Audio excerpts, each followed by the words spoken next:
වියදම අඩුයි. කැලේ මර්ධනය කර ගැනීම ඉතාම පහසුයි. වියදම අඩුවෙන් කර ගන්න පුළුවන්. අඩුයි කුමේ යන්නේ ආව.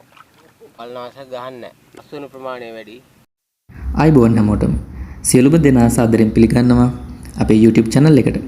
අද අපි කතා කරන්නේ වී වගාවේ පැරෂුට් ක්‍රමය. එහෙම නැත්නම් පැල වැපිරීමේ ක්‍රමය පිළිබඳව. මේ ක්‍රමයේදී සිද්ධ වෙන්නේ විශේෂ තවාන් තැටියක ඇති කුඩා සිදුරු තුරට මඩ දාලා ඒ මතට වී යට දාලා පැලුණාට පස්සේ දින 12ක් විතර වයස ගියාට පස්සේ අපේ කුඹුරේ මඩට මේ මඩ ගුලිය සමග අර පැලය ඉසීම එහෙම නැත්නම් විසිකිරීම තමයි සරලව සිද්ධ වෙන්නේ. හරි, දැන් අපි බලමු මොකද්ද මේ තවාන් තැටිය කියන්නේ කියලා. මේ තවාන් තැටිය මේ ඔබට මේ පින්තූර වලින් පෙළෙන ආකාරයේ ප්ලාස්ටික් තවාන් තැටියක්. මේකේ සාමාන්‍යයෙන් සිදුරු සහිත කුටීර එහෙම නැත්නම් අපි අර මඩ පුරවන කුටීර 434ක් විතර තියෙනවා. මේ වගේ තවාන් තැටි සාමාන්‍යයෙන් 350ත් 400ක් අතර ප්‍රමාණයක් අක්කරයකට ඕන වෙනවා අපිට. ඒ වගේම මේ තවන් තැටියක් අපිට හොඳින් භාවිතා කරොත් කන්න 4ක් විතර පහසුවෙන් භාවිතා කරන්න පුළුවන්. හරි, දැන් බලමු අපි මේ තවාන හදාගන්නේ කොහොමද කියලා. මේක අපි සාමාන්‍ය මඩ තවානක් විදිහට තමයි හදාගන්නේ. සාමාන්‍ය අපි වගා කරන කුඹුරේ හොඳින් හිරු එළිය ලැබෙන අපිට වතුර ගන්න පහසු ලියද්දක් මේ සඳහා තෝරගන්න ඕනේ. ඒ ලියද්ද සාමාන්‍යයෙන් අපි අක්කරයක් නම් අක්කරයක භූමියක අපි වගා කරනවා නම් ඒ අක්කරයකට අපේ තවාන වර්ග මීටර 120ක් වර්ග 130ක් අතර ප්‍රමාණයක ලියද්දක් එහෙම නැත්නම් භූමියක් අපිට අවශ්‍ය වෙනවා මේ තවාන දාගන්න. තවාන දානකොට මේ ඔබට මේ පෙනෙන ආකාරයට සාමාන්‍යයෙන් සෙන්ටිමීටර් 10ක් පමණ උස අඩි 3ක් පමණ පළල පාත්ති සකස් කරගන්න ඕන. මෙහිදී විශේෂයෙන් කියන්න ඕන අපි පාත්ති සකස් කරගන්න දිනට පෙර දිනේ හොඳින් හාලා ඒ අදාළ ලියද්ද හොඳින් සීසාලා කැට පොඩි කරගෙන හොඳින් මට්ටම් කරලා යම් ජල ප්‍රමාණයක් තියෙන විදිහට ලියද්ද හදා ගන්න ඕනේ. එහෙම වුණාම අපිට පාත්ති සකසා ගැනීමේදී ඊටම පහසුයි. දැන් මේ දැඩි වුණු පාත්ති මතට අර අපි කලින් කතා කරපු තවාන් තැටි පේලි දෙකක් විදිහට එකිනෙක ගෑවෙන විදිහට පේලි දෙකක් විදිහට පාත්ති මත අසුරනවා. එහෙම පාත්ති මත අසුරලා අර පාත්ති අතර තියෙන කාණුවල තියෙන මඩ අරගෙන ඒ තවන් තැටි මත තියෙන සිදුරු මඩ වලින් පුරවනවා. මේකෙදි ගල් වැලි රොඩු මේ එන්නේ නැති විදිහට මඩ ටික අරගෙන පුරවන එක තමයි කරන්න ඕනේ. එහෙම හොඳින් මඩ දාලා අපේ අතින් අත ගාපුවාම අර සමානව සිදුරු වලට මඩ වැටිලා අපිට මේ සමානව මට්ටම් කරගන්න පුළුවන්. දැන් අපි මේ සිදුරු මතට වී දාන එක තමයි සිදු කරන්නේ. මේකෙදි අපි සාමාන්‍යයෙන් රෑ දෙකක් යහන් කළපු වී එහෙම නැත්නම් අපි කියන කණු කැපුණු වී කියලා. මේ වී තමයි අපි භාවිතා කරන්නේ. එතකොට ඒ වගේ වී මේ පේන විදිහට තැටිවල සිදුරු මතට වැටෙන්න සලසන. ඊට පස්සේ සම්පූර්ණ අපි ඒ වැටුණු වී හිමීට අතින් අත ගාපුවාම අර සිදුරු වල තියෙන මඩත් එක්ක හොඳට සම්බන්ධ වෙනවා. මේ ක්‍රමයට දැන් අපි මේ විදිහට වී දානකොට අපිට සාමාන්‍ය මේ පැරෂුට් ක්‍රමයට ඕන වෙන්නේ වී කිලෝ 12ක් විතර. ඒක දැන් අපි සාමාන්‍ය ක්‍රමයට වපුරනවට වඩා ලොකු අඩුවීමක්. ඒ හින්දා අපිට යන බිත්තර වී ප්‍රමාණය අඩු කරගන්න පුළුවන්.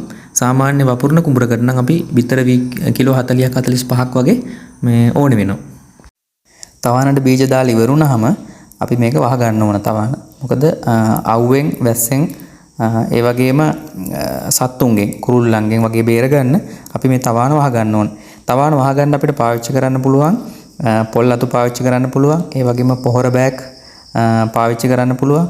ඊට අමතරව අලකොළ එහෙම නැත්නම් අපිට කෙසෙල් කොළ මේ වගේ දේවල් භාවිතා කරලා අපිට තවාන වහ ගන්න පුළුවන්. ඊට පස්සේ අපි මේ තවාන වහපු පොල් අතු හරි පොහොර හරි දින කිහිපයකින් සාමාන්‍යයෙන් දින 4කින් විතර වගේ මේ වගේ හොඳට පැලවෙලා තිබ්බාම අපි ඒවා ඉවත් කරනවා. මේ කිව්ව විදිහට සියලු දේම කරාට පස්සේ අපිට මේ වගේ අලංකාර දර්ශනීය තවන් දක්නට පුළුවන්. ඒ වගේම මේදී අපි බීජ දාලා දින 10ක් වගේ ගියාම අපි මේ තවානට අක්කරයක වපසරියකට අපි දමාගත්ත තවානකට නම් යූරියා ග්‍රෑම් 500ක් වතුරේ දිය කරලා මල් බාල්දි වලින් ඉහිනික කරගන්න ඕන. හරි, මේ විදිහට හදාගත්ත තවාන බීජ දාලා දින 12ක් විතර ගියාට පස්සේ අපිට පැල වැපිරීම සිද්ධ කරන්න පුළුවන්. මේ වෙනකොට සාමාන්‍යයෙන් පැලයක් අඟල් 4ක් පමණ උසට වැඩිලා තියෙනවා. පැල වපුරන්න අපි කුඹුර හොඳින් පිළියෙල කරලා මට්ටම් කරලා ජලය කපා හැරලා සුදුසු විදිහට බිම සකස් කරගන්න ඕන. මේ අපේ ගොවි මහත්තයා මේ පෙන්වන්න හරි සරල ක්‍රමයක් මේ තැටි ගලවලා කිසිම මේ අපහසුවකින් තොරව අනික් කුඹුරේ මේ අනික් ලියදු වලට මේ අරන් යන්න පුළුවන් පහසු ක්‍රමයක්. ඉතින් හරිම වැදගත් අපිට මේ ගොවි මහත්තුරුන්ගේ අත්දැකීම් අනික් අයටත් ලබා දෙන්න මේ ලැබීම පිළිබඳව.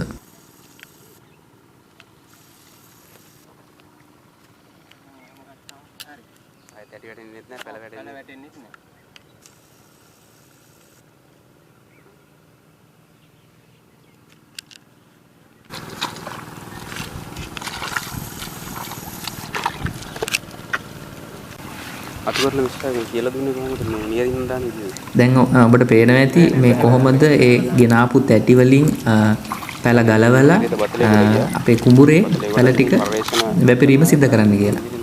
සාමාන්‍යයෙන් මේ පැල වැපිරීම සිද්ධ කරනකොට වර්ග මීටරයකට පැල 35 35 අතර ප්‍රමාණයක් තමයි වැපිරීම සිද්ධ කරන්න ඕනේ. දැම්මත් ඊට පස්සේ පාඩුව ආයෙ දාන්න ඕනේ. එහිදී සාමාන්‍යයෙන් අපිට අක්කරයක් මේ වැපිරීම සිද්ධ කරන්න මිනිස් දින 8ක් එහෙම නැත්නම් පුද්ගලයෝ 8 දෙනෙක් හිටියොත් අපිට දවසකින් අක්කරයක් දාලා ඉවර කරන්න පුළුවන්. පාඩුව හදන්න ඕනේ. දැන් සමහරවිට මෙහෙම දැම්මත් පැටියක් කරන් නියරවට ගියොත් තව පැටියක් විතර දැම්මේ. අරක ඉතින් අවහම ගොඩක් ඉතුරු නයිද?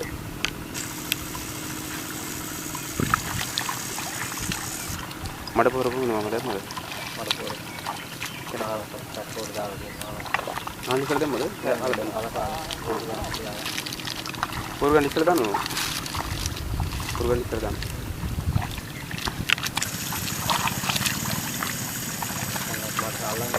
ඒක තමයි සාර්ථක. අපේ ගොඩක් වෙලාවට පොරු ගාලා තියලා නිදින් ගහන්නේ.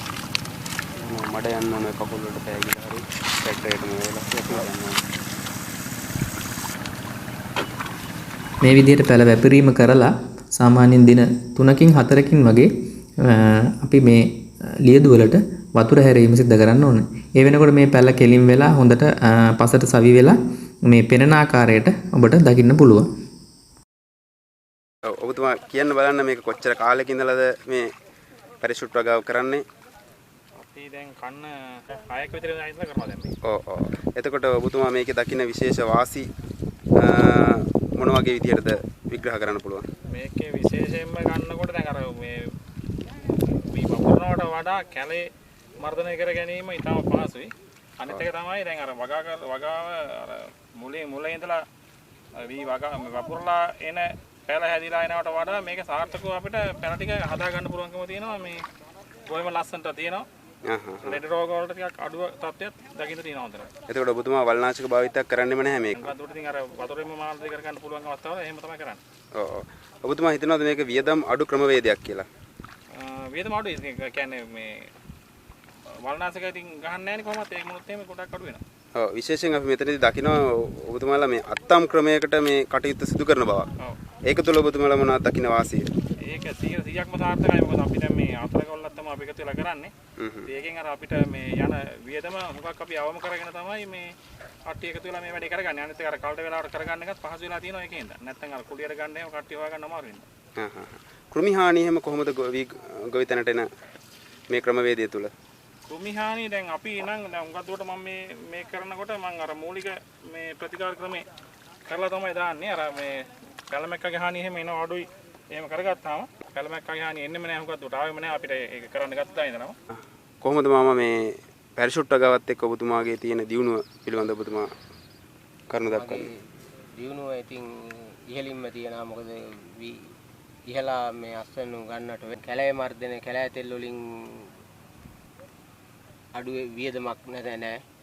බිත්තර වී වලින් වියදම අඩු වෙනවා. අස්වැන්නු ප්‍රමාණය වැඩි.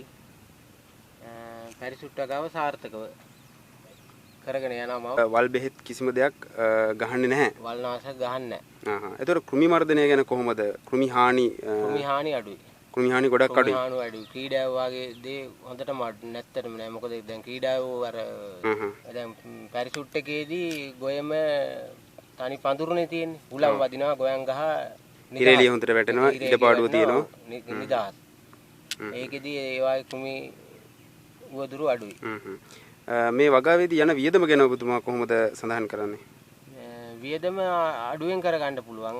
වියදම අඩුයි කියන්නේ අර පැල තවාන දාගන්න එක Tamanට කරගන්න පුළුවන්.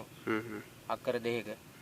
එතකොට පැල දාගන්න එකට දවසට යන කුලියක් විතරයි. ඔබතුමා කියන්නේ පැරෂුට් වගාව කියන්නේ වී වගාවේදී සාර්ථක අස්වනු ගන්න හොඳ ආදායම් වලට යන්න පුළුවන් ක්‍රමයක්.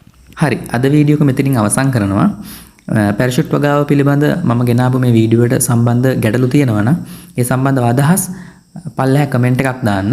ඒ වගේම අපිට කරන උදව්වක් විදියට ලයික් එකක් දාලා ෂෙයා කරන්න. ඒ වගේම පුංචි ඉල්ලීමක් කරනවා අපේ channel එක subscribe කරලා තියාගන්න. ඉදිරියටත් මේ වගේ වීඩියෝ බොහෝමයක් ඔබට ගේන්න බලාපොරොත්තු වෙමින් ඉන්නවා. එහෙනම් අපි ගිහින් එන්නම් සුබ දවසක්.